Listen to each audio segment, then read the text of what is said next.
I'm the NAO Director responsible for reporting on what DCLG does to Parliament and to helping MPs on the Public Accounts Committee hold it to account. The second part of my job is that I lead the NAO's work under its new powers under the Local Audit and Accountability Act, and I produce reports to the local government sector in the wake of the abolition of the Audit Commission. So one of the things that this job has enabled me to do over the last 3 years is to get familiar with local government in a way that I never did before, because I was VFM Director for the Home Office and the Ministry of Justice, two of the most, how would you describe it, silo-based, Westminster-focused departments of all time. So it's been a wonderful experience over the last 3 years. So now let's think about data, live data, new data, information in thinking about it vis-a-vis devolution. Now I think the way that devolution is moving, with starting with the Wave 1 city deals, or even before that with community budgets in 2013, which I dare say everyone's forgotten about, but were a very useful precursor, I think.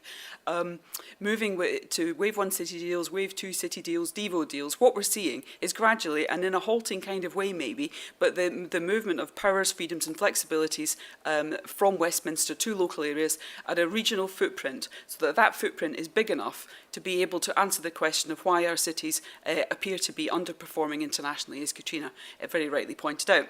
So if devolution is the answer to that question, you've got to be able to check that what's coming out of the devolution move is actually giving you what you want. So what we need first and foremost is a way of measuring what we're getting out of it. And before that, there's another thing. We need to know from the government, what is their vision?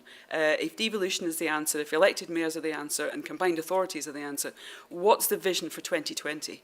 Is there a basement room in 2 Marsham Street where there's a big plan? I don't know, because I haven't seen it. But we need to know what is it that the vision is going to look like. And is it going to be, as they've started out, places with established governance, established histories of working together, with GM being the most obvious example? Or is it, as the LGA are pressing for, that everyone should get them, so we don't have a kind of devil take the hindmost? So the first thing we need to do is work out what it is that we're aiming at, and a good way of monitoring and evaluating it as we go along. Now, it's notoriously difficult to separate out what you're doing in local economic growth from one set of initiatives. But there are ways of doing it, so we need to think about what those measures are and start collecting that information and play it back in, because it's very important that we only fund, when funds are falling, we only fund things that actually work. So the government's what works centres are extremely important, and Henry Overman's people who are looking at local economic growth keep putting out reports on things that they've looked at properly and things that they can say it's worked. What we then need to see is that being picked up by Devo areas, or indeed other ones, and investments being made in only those things that work. So there's a big role there for data. Now, the sub-aspect of that is we also have to have proper scrutiny and accountability of what combined authorities and officials are actually doing with money locally. So there are 4 principles that underlie a properly functioning accountability system. One is a clear objective of what you're doing, so that's why that's really important. The second thing is clear roles and responsibility. Who is being funded to do what and for whom, and what's the result of it?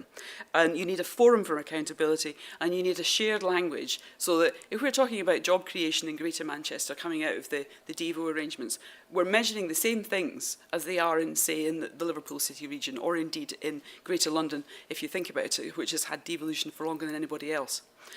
So we need a shared language for that. Now, the second set of things I wanted to touch on was coming out, it's really a sort of the other side of it. We need to be very careful here about the money side of things. My advice to anybody embarking on a devolution deal and all that is follow the money. There are at least 4 different broad streams of money that are going into a so-called Devo deal. So I didn't mean so-called in a bad way, I just kind of meant it as a wrap-up term. It sounded a bit snotty there, it wasn't meant to be. So there's basically 4 different streams of money. There is new money. There is at least some new money, but make sure that you know no one's counting it twice, because that's always a bad thing, speaking as a professional auditor. So there's ESF money and other European funds. So what's going to happen to that? That's been raised already. There is the pooling of existing grants, mostly capital. These are very heavily infrastructure-driven kind of arrangements, which does leave you thinking about the skills aspect of it, but it's hardly touched in a lot of DEVO deals. And then there's another broad package of money, which is kind of like revolving investment funds and that kind of thing, which hopefully will leverage in private sector sector investments. Now, all that is very complicated. You put that on top of a local government finance system, which is also very, very complicated. And at the moment, we're seeing a move to 100% business rate retention. So councils will be funded by council taxes, business rate retention, and any locally generated income that they can come up with. So that the question of growth is a very, very real one for local authorities, because it actually goes back to the heart of their financial sustainability long term. Are they going to be sustainable organisms and financially self-sustaining by 2020? So as part of the move to 100% business rate retention, we also, of course, have the question that it has to be fiscally neutral and the fact that councils will get more to do. So come 2020, you have your new quantum based on the new needs assessment, which is being worked up now, plus you have new responsibilities. So the question I would pose to finance director colleagues in the sector is, are you going to be sure that that equation doesn't work just on day one, but you've modelled it and you know at a very granular level that 1 year out, 2 years out, 5 years out, you're being given enough money, or you can raise enough money to do what you want to do and provide services for vulnerable people. So data there about the actual money that you've got coming in, your forward projections, modelling and all that is extremely important. And last but not least, I'll touch on the other side, thinking about demand management, about people particularly with very complex needs that will have to be supported longer term. We then have to think about how we're defining what we're doing with those services. So I think there's a real need to think about outcomes in a proper sense and being able to fund outcomes rather than outputs, which is a lot of what we do at the moment in adult social care. And I think that it's incumbent on authorities to draw on all the information on people and all the information that they have, as Deborah was talking about earlier, that they have access to.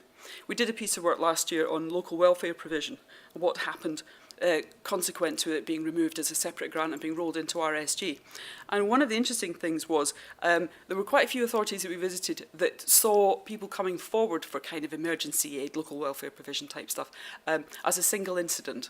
But they tended, if you think about it, it tended to be coming from a lot of the same people in the same areas. So there was a chance there to build a much better case management system, because be sure, those people were also probably at risk of homelessness. They probably were in touch with children's services, and they probably were getting something from adult social care.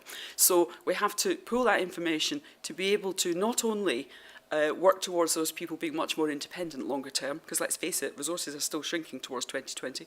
But we may not see the abrupt falls that we've seen 10 to 15, but we are going to see another at least 8% reduction by 2020. So to get them living more independent lives, and more importantly, to think about things where it's going to cost you a huge amount of money to support people, say if children have to be taken into care, or you're looking at a family being at risk of homelessness. So just to sum up, I think that data is incredibly important, particularly in the situation we are at the moment, where we've got a number of different changes happening across the piece, and I'm not touching on policy developments that are happening elsewhere. And of course, we still have the I was going to say elephant in the room, it sounds a bit rude, so I shall just say universal credit and leave it at that. That's coming in as well. So it's very important that we have the data that we have to monitor what's happening, to see what good things are coming out of devolution, and to play back what works into the system. It's really important that we're all very clear about how much money we've got, where's it coming from, and what are the accountabilities attached to that. And last but not least, be very clear about the data that you do have, pooling it with other public bodies in the area, and using that to improve service outcomes for our most vulnerable clients. Thank you very much.